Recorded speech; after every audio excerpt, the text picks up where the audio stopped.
नमस्कार. शासन 4 यूट्यूब चॅनलवर आपलं सर्वांचं खूप खूप स्वागत आहे. तर आजच्या घडीची सर्वात मोठी ब्रेकिंग न्यूज म्हणजे राज्य सरकारी कर्मचाऱ्यांसाठी आनंदाची बातमी. राज्य सरकारी कर्मचाऱ्यांना मिळणार सर्व थकबाकी.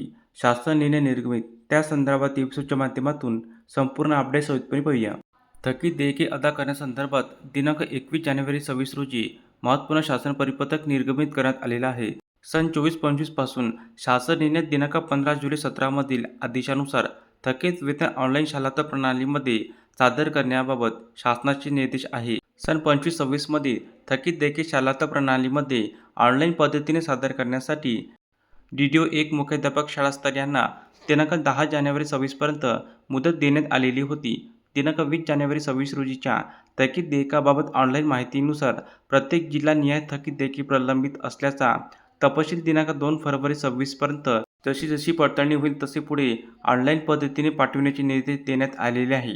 त्यानंतर सन 25-26 या आर्थिक वर्षासाठी थकीत देयके मान्यतेसाठी स्वीकृत केली जाणार नाही. तसेच विलंबामुळे देयके अदा होण्यास अडचण निर्माण झाल्यास त्याची जबाबदारी संबंधित आस्थापना प्रमुख यांची राहील, असे नमूद करण्यात आले आहे. धन्यवाद.